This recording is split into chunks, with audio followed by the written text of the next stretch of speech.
दिल्ली की जिस पहली सीट का सर्वे हम आपको दिखाने जा रहे हैं, यह सीट है पूर्वी दिल्ली की सीट।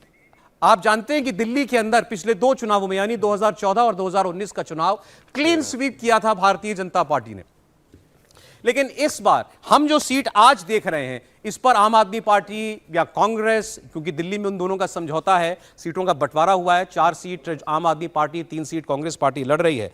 तो आखिर इन खास सीटों पर दिल्ली में क्या ये जो क्रम सीक्वल जो हम देखते आए 2014-2019 का बीजेपी की क्लीन स्वीप का, इस क्रम को क्या कांग्रेस आप मिलकर समझौता करने के बाद भी तोड़ पा रहे हैं?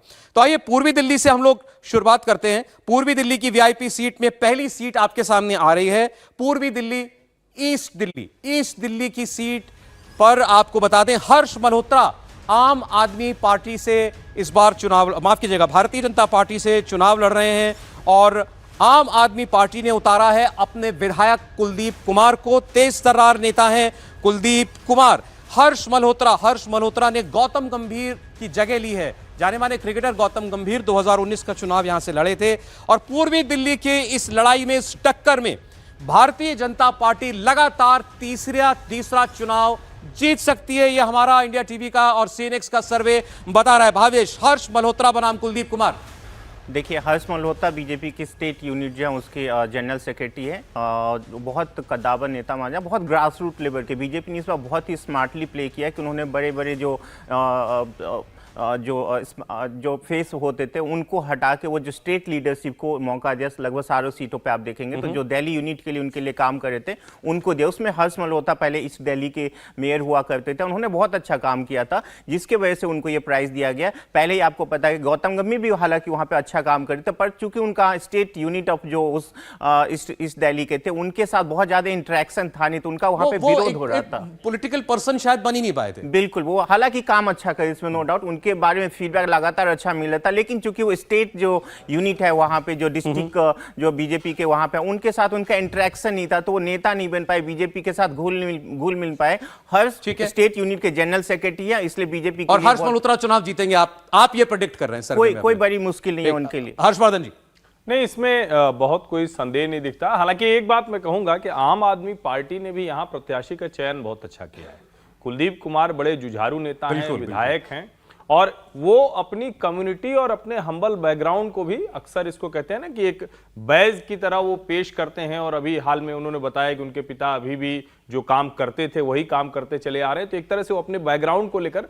लेकिन जो अभी भावेश कह रहे हैं, भारतीय जनता पार्टी इसी चीज के लिए जानी जाती थी। और अगर आपके पास ताकत है, एक बात मैं बार बार कहता हूं कि अगर आपके पास ताकत है तो आप अपना कैडर मजबूत कर दीजिए। जो व्यक्ति आपके लिए सुबह से शाम तक लगा हुआ है उसको सांसद विधायक बना दीजिए, क्योंकि सेलिब्रिटी को आप उन सीटों पर उतारिए जहां आपको लगता है कि यहां थोड़ा मामला कमजोर होगा। वैसे भी दिल्ली की सभी 7 सीटों पर मैं बार बार कहता हूं कि बहुत अर्बन कैरेक्टर है इन सभी सीटों का। तो पहले भले जमुना पार था, लेकिन अब तो पूर्वी दिल्ली एक तरह से अच्छी सीटों में। हर्ष मल्होत्रा के चयन से खुश, संतुष्ट हैं? बेहतर के तौर पर बेहतर चयन है। और इस लड़ाई में हर्ष मल्होत्रा जीत रहे हैं, इस पर क्या कहना है? अभी तक तो मुझे लगता है कि भारतीय जनता पार्टी का पलड़ा भारी है। संगीत रागी जी, प्रोफेसर संगीत रागी स्टूडियो में पहुंच चुके हैं। प्रोफेसर, बहुत स्वागत है आपका। दूसरी दिल्ली की सीट आपके सामने रख रहा हूं जिसका सर्वे हम लोगों ने किया है, और यह सीट है नॉर्थ वेस्ट दिल्ली की सीट, उत्तर पश्चिम दिल्ली की सीट है।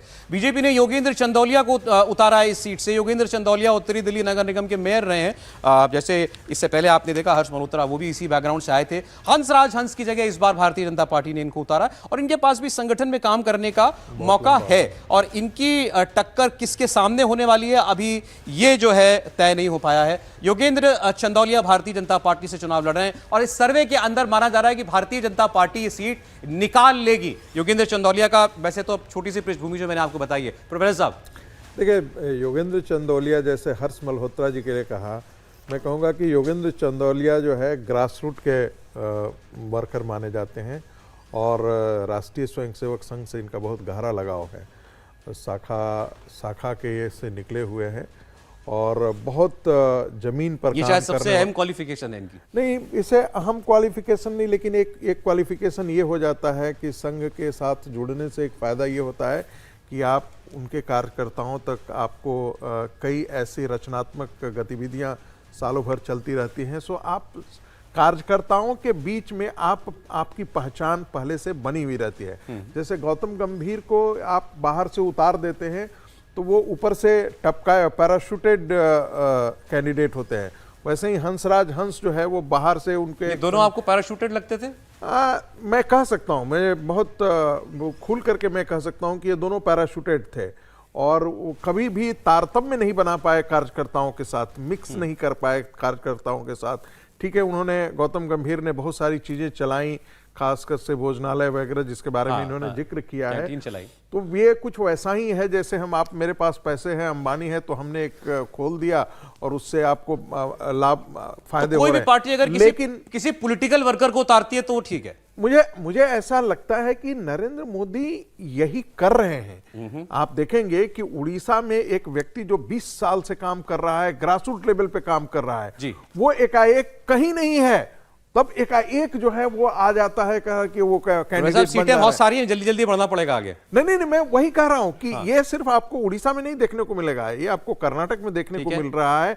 कर्नाटक का भी मैं देख रहा था, कर्नाटक में देखने को मिल रहा है, मध्य प्रदेश में देखने को मिल रहा है।